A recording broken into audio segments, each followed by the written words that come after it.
Breaking news. Deputy speaker Raghuramakrishnaraju కస్టడీలో చిత్రహింసల కేసులో ప్రధాన నిందితుడిగా మాజీ CID chief P Sunil Kumar నేడు విచారణకు హాజరయ్యారు. గుంటూరు సిసిఎస్ పోలీస్ స్టేషన్లో విజయనగరం ఎస్పీ దామోదర్ ఆధ్వర్యంలో ఆయన విచారిస్తున్నారు. గతంలోనే విచారణకు హాజరు కావాల్సిందిగా సునీల్ కుమార్కు నోటీసులు జారీ చేశారు.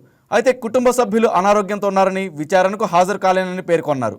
విచారణకు హాజరయ్యేందుకు 3 వారాల గడువు కావాలని కోరారు. కానీ అందుకు నిరాకరించిన విచారణాధికారి డిసెంబర్ 15న తప్పనిసరిగా హాజరు కావాలని మరోసారి నోటీసులు జారీ చేశారు. దీంతో ఆయన ఈరోజు విచారణకు హాజరయ్యారు. ఈ కేసులో ఇప్పటికే అప్పటి అదనపు ఎస్పీ విజయపాల్ సహా మరికొందరు అధికారులు అరెస్ట్ అయ్యారు. దీంతో సునీల్ కుమార్ విచారణకు హాజరు కావడం తీవ్ర ఉత్కంఠను రేకెత్తిస్తుంది.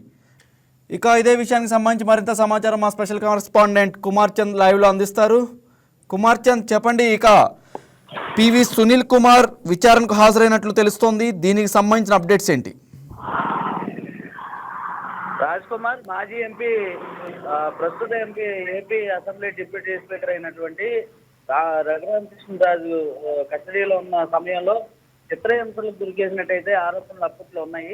ఈ కేసులో ప్రధాన నిందితుడిగా అంటే ఏ1గా అప్పటి సిఐడి చీఫ్ ఎవరైతే ఉన్నారో పివి సునీల్ కుమార్, ఆయన దీనిలో ప్రధానంగా ఏ1గా అయితే ఉన్నారు. ఈ కేసు నేపథ్యంలో ఈ రోజైతే విచారణకు ఆయన హాజరైన పరిస్థితి అయితే ఉంది.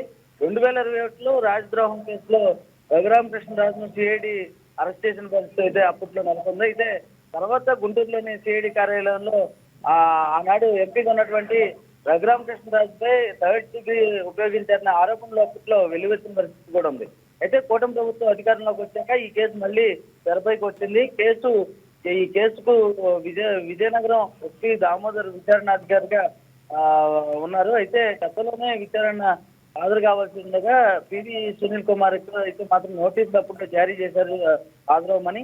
అయితే కుటుంబ సభ్యులు అనారోగ్యంతో ఉన్నారని ఆ దృష్ట్యా విచారణకు హాజరు కావాలని సునీల్ కుమార్ అయితే అప్పట్లో చెప్పుకొచ్చిన పరిస్థితి అయితే ఉంది. అయితే విచారణకు హాజరైనందుకు 3 వారాల గడువు కావాలని అప్పట్లో కోరారు.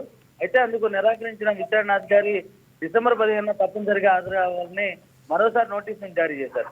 ఈ కేసులో ఇప్పటికే అప్పటి అదనపు ఎస్పీ విజయపాల్ సహా మరికొందరు అధికారులు అయితే అరెస్ట్ కావటం, అదేవిధంగా సునీల్ కుమార్ విచారణకి హాజరవటం కూడా ఇవాళ తీవ్ర ఉత్కంఠన అయితే నెలకొల్పిందని చెప్పాలి. అయితే ఈ నేపథ్యంలో ఈ రోజు ఆయన విచారణకు హాజరైన నేపథ్యంలో ఇవాళ ఎటువంటి అంశాలు లేవనెత్తారు, అదేవిధంగా ఎటువంటి ప్రశ్నలు లేవనెత్తారు అనేది కూడా విచారణ ఎలా జరగబోతుందని కూడా ఇప్పుడు ప్రస్తుతం అయితే ఉత్కంఠ అయితే మారిందనే చెప్పాలి.